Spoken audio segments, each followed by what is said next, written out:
इनके vegetative structure की, तो आपका जो जिम्नोस्पर्म है वो आपका डिप्लॉन्टिक लाइफ साइकिल दिखाता है, जिम्नो एंजियो दोनों डिप्लॉन्टिक लाइफ साइकिल दिखाते हैं। इसका मतलब मेन प्लांट बॉडी स्पोरोफाइट, इनकी जो स्पोरोफाइट है उसमें रूट, स्टेम, लीफ आएगी। अब अगर इनके वेजिटेटिव स्ट्रक्चर की बात करें तो ये हर्ब नहीं होते, ये श्रब से लेकर ट्री तक हो सकते हैं। ट्री में भी मीडियम साइज या बिग, यहां तक कि बिगेस्ट ट्री जिसे हम रेडवुड ट्री बोलते हैं क्योंकि उसकी लकड़ी होती है लाल, सिकोया, ये जिम्नोस्पर्म का ही एग्जांपल है। अब अगर हम इसकी बात करें रूट की, तो रूट इसमें आमतौर पर जनरली टैप रूट पाई जाती है, जनरली बोला है, ऑलवेज नहीं, ध्यान रखना। स्टेम बात करें तो स्टेम इसकी अनब्रांच भी हो सकती है, ब्रांच भी। अब अनब्रांच का एग्जांपल बेटा एनसीईआरटी का डायग्राम देखेंगे तुरंत फट से दिमाग में आ जाएगा, साइकस, अर्थात साइकस जो है इसकी स्टेम अनब्रांच है। और ब्रांच का एग्जांपल पीसी ट्री याद रखो, पर्सनल कंप्यूटर, जैसे दुनिया में पर्सनल कंप्यूटर फैले हुए हैं, बिल्कुल ब्रांच है, वैसे ही आपकी ट्रिक यहां पर हो गई ब्रांच की, क्या, PC, Pinus citrus, Pinus citrus, Pinus citrus. अब अगर हम बात करें इनकी लीव्स की, तो लीव्स बेटा दो प्रकार की होती है, सिंपल और कंपाउंड। इनमें दोनों तरीके की लीव्स पाई जाती हैं, सिंपल भी और कुछ में कंपाउंड। अच्छा, जो जिम्नोस्पर्म होता है वो बेटा ह्यूमिडिटी, विंड वेलोसिटी और उसके साथ साथ हाई टेम्परेचर या लो टेम्परेचर झेलने की ताकत रखता है। इसका मतलब जिम्नोस्पर्म ने अपना एवोल्यूशन इस तरीके से किया है कि एक ऐसा ग्रुप बनाया प्लांट का जो विथस्टैंड कर सकता है, लड़ सकता है हार्श एनवायरनमेंट को। अब बेटा ये वाटर के, इनकी जो लीफ होती है वो वेल अडेप्टेड होती है पानी को बचाने के लिए, अर्थात वाटर का लॉस कम हो इसके लिए इनकी लीफ वेल अडेप्टेड होती है। एग्जांपल के तौर पर इनके बहुत सारे मेंबर की लीफ पिन्नेटली होती है,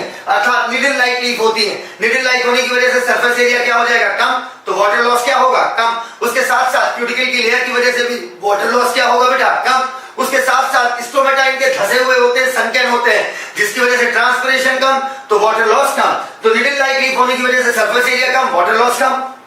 थिक क्यूटिकल होने की वजह से वाटर लॉस कम और सनकेन स्टोमेटा होने की वजह से वाटर लॉस कम। इनका एक मेंबर है साइकस, आपका साइकस, जो कि अभी मैंने आपको बताया था, जिसकी स्टेम क्या होती है, अनब्रांच। साइकस जो होती है इसकी जो पिन्नेट लीफ होती है वो कुछ सालों तक, सोचो लीफ, एक लीफ कुछ सालों तक, कहोगे सर कुछ ही साल, अरे बेटा लीफ बेटा एक महीना डेढ़ महीने से ऊपर नहीं टिकती है एंजियोस्पर्म में, लेकिन साइकस की लीफ कुछ सालों तक आपकी बिल्कुल एज इट इज बनी रहती है।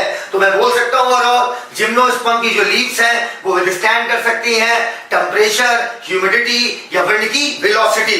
अब जल्दी से देखिएगा जिम्नोस्पर्म, जिम्नोस्पर्म मतलब egg, spermaseed. Ovary are not enclosed by ovary wall, exposed रहते हैं before after fertilisation. Vegetative structure shrub, medium size to tall trees, आपका tallest tree giant redwood tree sequoia. इसके बाद root generally tap root, stem unbranch Cycas, branch में Pinus और citrus. अच्छा, leaf simple compound दोनों होती है। साइकस की पिन्नेट लीफ कुछ सालों तक बनी रहती है, तो जिम्नोस्पर्म की लीफ है अडॉप्ट होती है ताकि विथस्टैंड कर सके एक्सट्रीम टेम्परेचर, ह्यूमिडिटी और विंड। अच्छा, नीडल लाइक लीफ की वजह से सरफेस एरिया कम, तो वाटर लॉस कम। थिक क्यूटिकल की वजह से वाटर लॉस कम और स्टोमेटा धसे होने की वजह से वाटर लॉस कम। अगर हम बात करें जिम्नोस्पर्म की, तो जिम्नोस्पर्म में बेटा एक फेमस एग्जांपल है आपका पाइनस। पाइनस की जो रूट होती है वो फंजाई के साथ एसोसिएशन बनाती है और ये एसोसिएशन कहलाता है माइकोराइजा। माइको मतलब फंजाई, राइजा मतलब root. Root of higher plant अर्थात जिम्नोस्पर्म के साथ, जिम्नोस्पर्म में भी अगर एग्जांपल पूछे, फेमस एग्जांपल है पाइनस। ये दोनों एसोसिएट होकर क्या बनाते हैं, माइकोराइजा, जिसमें फंजाई क्या करता है, वाटर मिनरल एब्जॉर्ब करके प्लांट को देता है, बदले में प्लांट उसे क्या देता है, नाइट्रोजन कंटेनिंग कंपाउंड और दूसरे कार्बोहाइड्रेट प्रोवाइड करता है फंजाई को, और इस तरीके से ये आपस में एक दूसरे का फायदा करा रहे हैं, इसलिए इस इंटरेक्शन को हम कहेंगे म्यूचुअलिज्म। अच्छा, अगर मैं साइकस की बात करूं, साइकस याद करो, साइकस का तीसरा पॉइंट आ रहा है। साइकस का एक पॉइंट आया आपका निडल लाइक लीफ जो परसिस्ट कर सकती है कुछ सालों तक। साइकस की स्टेम क्या होगी, अनब्रांच। और ये तीसरा पॉइंट, सी से साइकस, आपका सी से कोरोलाइट रूट। साइकस जो है उसमें कोरोलाइट रूट बनती है जो क्या करती है, जो एसोसिएट होती है नाइट्रोजन फिक्सिंग साइनोबैक्टीरिया के साथ। अब इसमें दोनों का फायदा होता है, साइकस का भी और साइनोबैक्टीरिया का भी। एक ट्रिक याद रखो, ट्रिपल सी, सी से साइकस, सी से साइनोबैक्टीरिया, सी से कोरोलाइट रूट। क्लियर? साइकस की कोरोलाइट रूट किसके साथ, आप किसके साथ एसोसिएट होती है, आपकी साइनोबैक्टीरिया के साथ। अगर हम बात करें पाइनस की, तो बेटा याद रखना, इसे बिल्कुल बड़ा बड़ा बोल्ड करके लिख दिया इसलिए। पाइनस आपका मोनोशियस है, साइकस आपका डायोशियस है। Pinus monoecious, cycas dioecious. Clear? अच्छा, साइकस का देखो चौथा पॉइंट आ गया कि साइकस आपका क्या होता है, डायोशियस। चलो, fungi plus root of some genera अर्थात जीनस जैसे पाइनस, आपका क्या मिलकर बनाता है, माइकोराइजा। साइकस है कुछ खास प्रकार की रूट जिसे बोलते हैं कोरलाइड रूट, और ये जुड़ी होती है नाइट्रोजन फिक्सिंग साइनोबैक्टीरिया से, दोनों एक दूसरे का फायदा कराते हैं। पायस आपका मोनोशियस, साइकस आपका डायोशियस।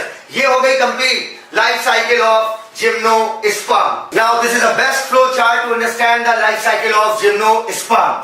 देखना बेटा, होता क्या है इनमें, इनकी प्लांट बॉडी में पाए जाते हैं कोन लाइक स्ट्रक्चर, ठीक है, मेल कोन और फीमेल कोन, ठीक है। थोड़ा जूम करके देखिएगा इसे। आपके मेल कोन जिन्हें हम स्ट्रोबलाई बोल दें या लैक्स बोल दें या माइक्रोस्पोरेंजिएट, मैंने बताया था माइक्रोवेट किससे रिलेटेड है, मेल से, ठीक है। अकॉर्डिंग टू एनसीईआरटी मेल स्ट्रोबलाई की लैक्स है और यही है माइक्रोस्पोरेंजिएट और यही है कोन, ये डिप्लॉयड है, इसका मतलब ये स्पोरोफिटिक स्ट्रक्चर है। वैसे ही फीमेल कोन या फीमेल स्ट्रोबलाई, फीमेल लैक्स या इसी को बोलेंगे मैक्रोस्पोरेंजिएट। मैक्रोवर्ड किससे रिलेटेड है बेटा, फीमेल। याद करो टेरिडोफाइटा में हमने अभी रिवाइज किया था, microspore macrospore, clear. Micro related to male, macro related to female. तो बेटा यहां पर कोन लाइक स्ट्रक्चर बनती है, देखना ये आपकी कोन लाइक स्ट्रक्चर होती है और इस कोन लाइक स्ट्रक्चर में ढेर सारी लीव्स होती हैं और ये जो लीव्स होती हैं इन्हीं में माइक्रोस्पोर होते हैं। तो इस फिल का मतलब हुआ लीफ, और तो मैं बोल सकता हूं हर एक लीफ को माइक्रोस्पोरोफिल। ढेर सारी माइक्रोस्पोरोफिल एक एक्सिस के चारों तरफ स्पाइरली लगी होती है और हर एक लीफ को बोलते हैं माइक्रोस्पोरोफिल, पूरे कोन को बोलते हैं माइक्रोस्पोरेंजिएट, ठीक है। एंजियम मतलब क्या होता है बेटा, आशियाना, अर्थात माइक्रोस्पोरोफिल का ये पूरा कोन अर्थात ये पूरा घर कहलाएगा माइक्रोस्पोरेंजिएट। हर एक लीफ कहलाएगी आपकी माइक्रोस्पोरोफिल जो आपकी एक एक्सिस के चारों तरफ स्पाइरली लगी होती है। अब अगर हम एक माइक्रोस्पोरोफिल एक लीफ की बात करें तो एक लीफ में लगभग 2 माइक्रोस्पोरेंजिया पाए जाते हैं, वो भी क्या है, डिप्लॉयड। अब माइक्रोस्पोरेंजिया के अंदर माइक्रोस्पोर मदर सेल, बिल्कुल एंजियोस्पर्म वाली कहानी है। Microspore mother cell, meiosis first, microspore dyad, meiosis second, microspore tetrad और फिर टेट्राड से चारों माइक्रोस्पोर स्पोर अलग होंगे। अब बेटा जैसे ही एन बना तो समझ जाना यहां से माइक्रोस्पोर से ही आपका क्या शुरू हो गया, गैमेटोफिटिक जनरेशन। अब माइक्रोस्पोर आपका डेवलप होकर बनाएगा पोलन ग्रेन जो आपका मेल गैमेटोफाइट है। अब देखना बेटा पोलन ग्रेन में इस वाले पोर्शन को चाहो तो इस वाले पोर्शन को आप नहीं भी पढ़ोगे कोई बात नहीं, ठीक है, इसे मत पढ़िए, फालतू इंफॉर्मेशन मत स्टोर कीजिए, ठीक है। वरना बेटा जिम्नोस्पर्म क्या सिर्फ साइकस की बात करो ना तो बेटा साइकस की लीफ पर लोग रिसर्च करते हैं, तो जबरदस्ती एक्स्ट्रा वैलेट फालतू इंफॉर्मेशन लेके कभी नीट नहीं निकलने वाला, इसको दिमाग में डाल लो, कहो तो डराने के लिए बहुत कुछ बता दे, ठीक। अब इधर देखना, तो बेटा माइक्रोस्पोर डेवलप होकर मेल गैमेटोफाइट बनाते हैं जो आपके क्या कहलाएंगे, पोलन ग्रेन। अब पोलन ग्रेन में 2 तरीके की सेल, पोलन ट्यूब सेल, इसका भी नाम भूल जाओ कोई बात नहीं, ये याद रखना। जनरेटिव सेल, ये आपकी जो जनरेटिव सेल होती है पोलन ग्रेन के अंदर, जनरेटिव सेल ये डिवाइड करती है, 2 मेल गैमेट बनाती है, ठीक है।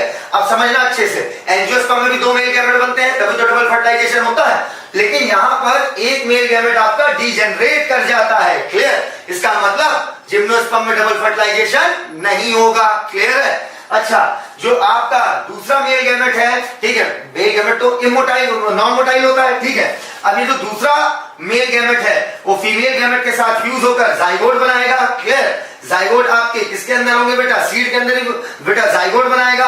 अब जैसे ही जाइगोट बनेगा फर्टिलाइजेशन हुआ, ओव्यूल किसमें कन्वर्ट हो जाएगा, सीड में। जाइगोट डिवाइड करके एम्ब्रायो बनाएगा, एम्ब्रायो आपकी अल्टीमेटली एक मैच्योर प्लांट बना देगी। अब आइए फीमेल गैमेट देखते हैं बेटा कैसे बना। फीमेल गैमेट की कहानी देखो, इसमें भी वही कहानी, कोन बना, लेकिन यहाँ मैक्रोस्पोरेंजिएट, हर एक लीफ का नाम मेगास्पोरोफिल, यहाँ पर क्या नाम था, माइक्रोस्पोरोफिल। अब बेटा माइक्रोस्पोरोफिल के में माइक्रोस्पोरेंजिया से मेगास्पोरोफिल पे लगे होंगे मेगास्पोरेंजिया। मेगास्पोरेंजिया ही एक्चुअली में जिम्नोस्पर्म का ओव्यूल है। जिम्नोस्पर्म के ओव्यूल में 2 चीजें होती हैं, इनका ओव्यूल 2 चीजों से बना है, न्यूसेलस और इंटीग्यूमेंट। और न्यूसेलस और इंटीग्यूमेंट नहीं पाए जाने की वजह से टेरिडोफाइटा में मैंने आपको बताया था कि उनमें जो सीड लाइक स्ट्रक्चर बनी थी वो ट्रू सीड नहीं कहलाती क्योंकि न्यूसेलस और इंटीग्यूमेंट नहीं था। तो आपका जो मेगास्पोरेंजियम है वही ओव्यूल है और ओव्यूल बना है इनका, या बोल दीजिए मेगास्पोरेंजिया बना है न्यूसेलस और इंटीग्यूमेंट से। अब मेगास्पोरेंजिया के अंदर होगी मेगास्पोर मदर सेल, जैसे यहां पर क्या थी microspore mother cell, meiosis first, microspore dyad, megaspore dyad, meiosis second, microspore tetrad, megaspore tetrad, clear. अब यहां पर क्या हुआ था बेटा, माइक्रोस्पोर बन गए थे, यहां पर क्या बन गया, मेगास्पोर, क्लियर। अब ये जो आपका मेगास्पोर है, समझना बेटा, मेगास्पोर डेवलप होकर मल्टी सेलुलर फीमेल गैमेटोफाइट बनाएगा, ठीक है।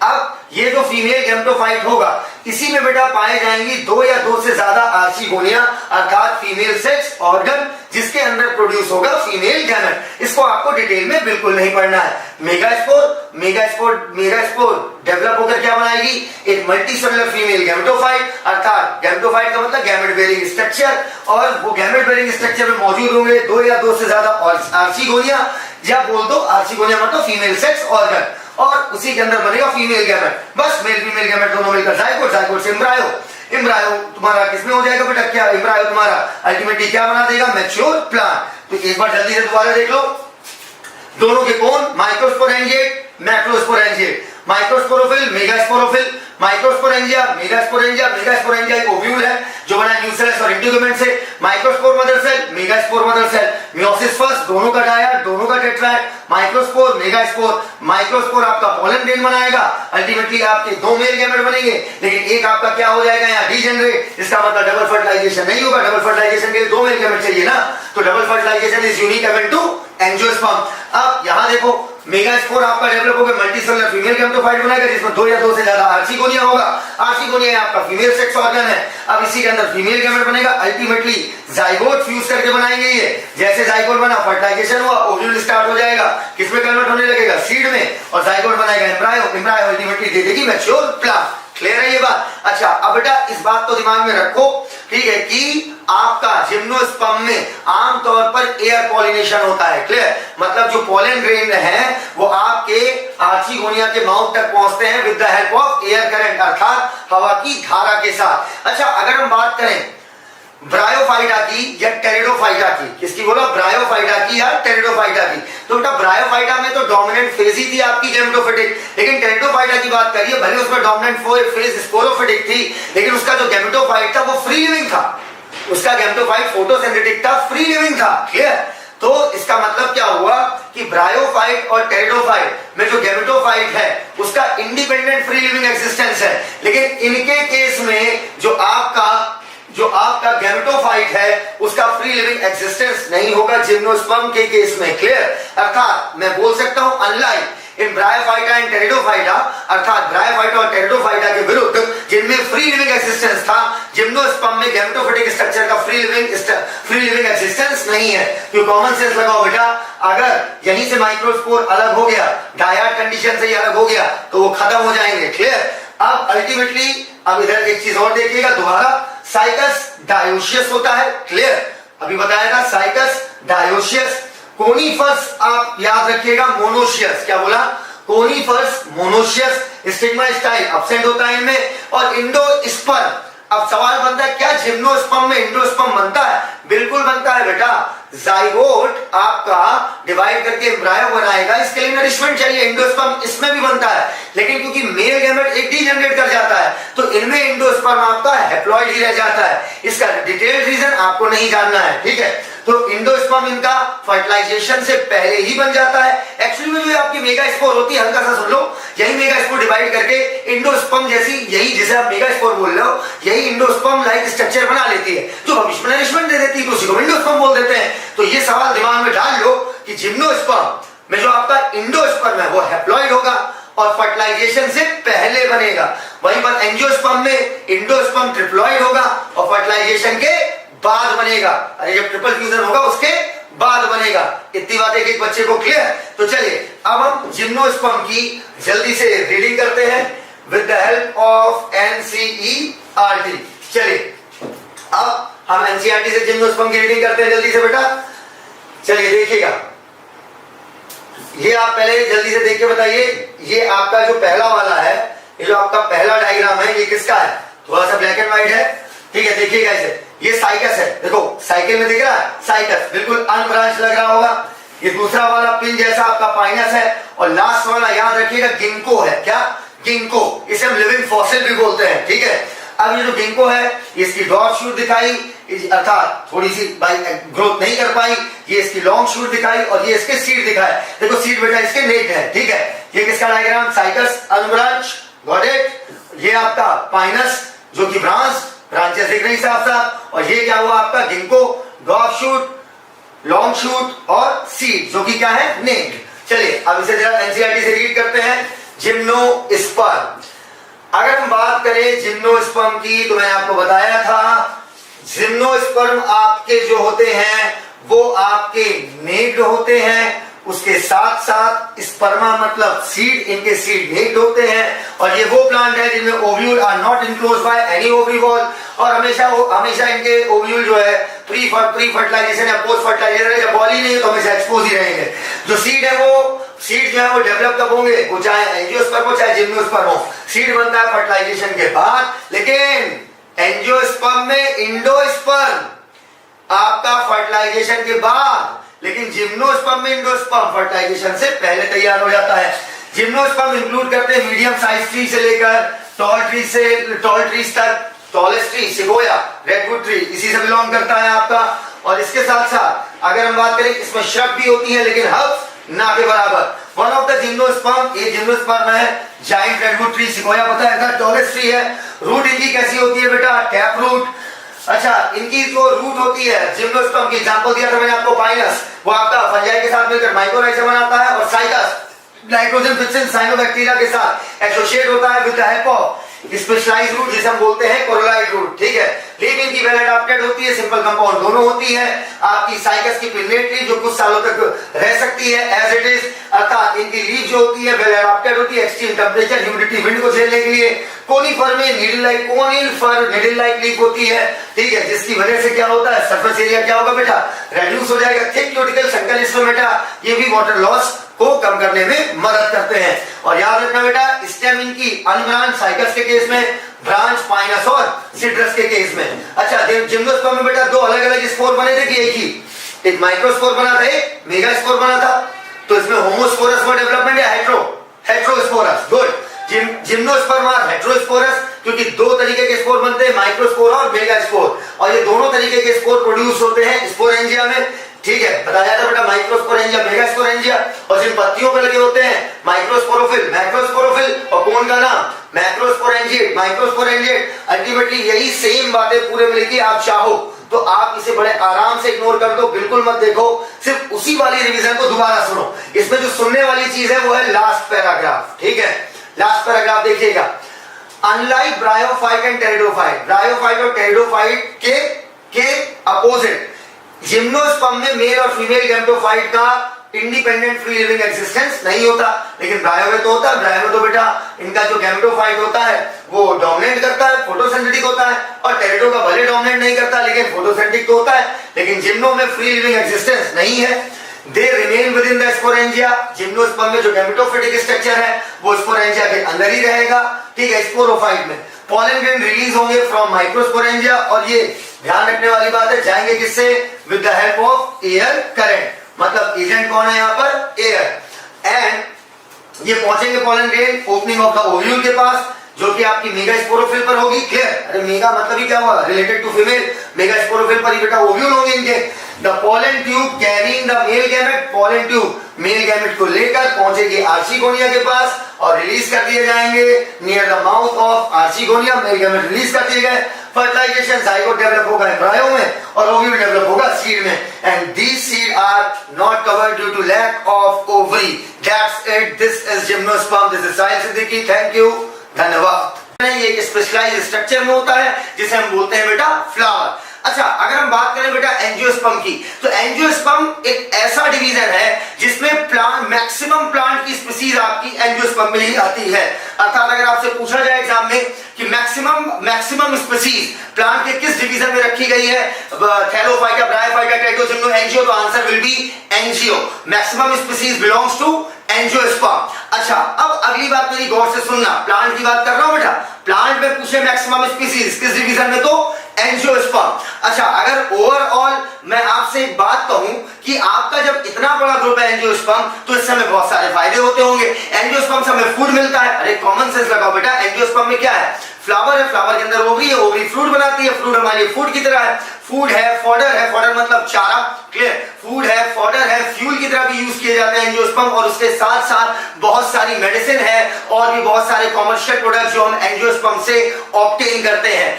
अब अलग अलग एंजियोस्पर्म की साइज क्या होगी, अलग अलग, मैं हमेशा कहता हूं अलग अलग चीजों में अलग अलग चीजें पाई जाएंगी, ठीक है। अलग अलग एंजियोस्पर्म देखने में कैसे होंगे, अलग अलग होंगे, क्योंकि डाइवर्सिटी तो है ही बेटा, मैक्सिमम स्पीशीज इसी में रखी गई है। एंजियोस्पर्म आपके स्मॉलेस्ट एंजियोस्पर्म जिसका नाम है वुल्फिया, ठीक है, WOLFFIA, स्मॉलेस्ट एंजियोस्पर्म वुल्फिया जो कि बहुत ही छोटा होता है, उससे लेकर 100 मीटर तक एंजियोस्पर्म हो सकते हैं, जैसे यूकालिप्टस। अच्छा, अब अगर हम बात करें एंजियोस्पर्म्स की, तो एंजियोस्पर्म्स को हमने क्या किया है, दो भागों में डिवाइड किया है। अर्थात याद रखना, जब भी एनसीईआरटी आपकी मैक्सिमम जगह जब आपको चीजें डिवाइड करके पढ़ाती है वो क्लासेस में ही डिवाइड करती है, ठीक है। जब आपने फंजाई पढ़ा तो फंजाई की आपने 4 क्लासेस पढ़ी, जब आपने फंजाई के बाद आपने एल्गी पढ़ा, क्लोरोफाइसी, फियोफाइसी, रोडोफाइसी, वो भी एल्गी की क्या है आपकी क्लासेस। वैसे ही डिवीजन एंजियोस्पर्म की 2 क्लासेस हैं, एक आपकी कहलाती है मोनोकॉट्स, नाम से ही पता चल रहा है कॉटिलिडन कितने होंगे, एक, और एक कहलाती है आपकी डाइकॉट्स, नाम से ही पता चल रहा है कॉटिलिडन कितने होंगे, 2, क्लियर। अच्छा, मोनोकॉट में अगर हम वेनेशन पूछें कि लीव्स में वेनेशन कैसा होता है, तो मोनोकॉट में लीव्स का वेनेशन होता है पैरेलल, क्या बोला,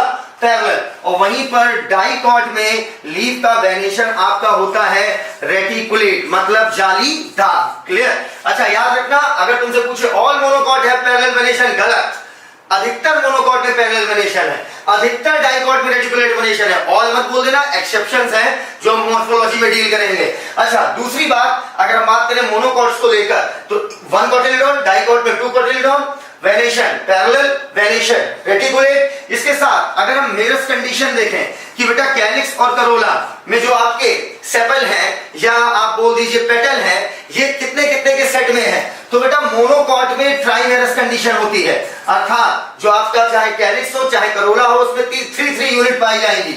मोनोकॉट्स में ट्राइमेरस कंडीशन, वहीं पर डाइकॉट में टेट्रा और पेंटामेरस कंडीशन पाई जा सकती है।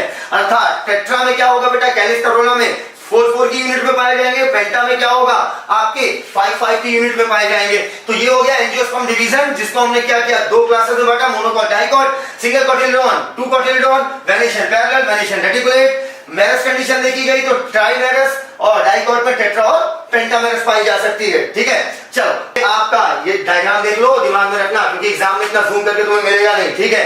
तो डायग्राम देख लो, दिमाग में रखना, ये वाला आपका है डाइकॉट और ये वाला आपका है मोनोकॉट, ठीक है। इस चीज को दिमाग में रखो, दोबारा देख लो, येलो फ्लावर वाला, ये एग्जाम में क्या फ्लावर देखोगे, अगर ऑनलाइन होगा तो फ्लावर दिख जाता तुम्हें कलर, अभी ऐसे दिमाग रखो कि बेटा ये थोड़ा घास जैसा लग रहा है, ठीक है, तो ये क्या है आपका मोनोकॉट, और तो फिर बचा हुआ ये आपका क्या होगा, डाइकॉट। इतनी बातें एक एक बच्चे को क्लियर हो गई होगी, और इस तरीके से हमने पूरा एंजियोस्पर्म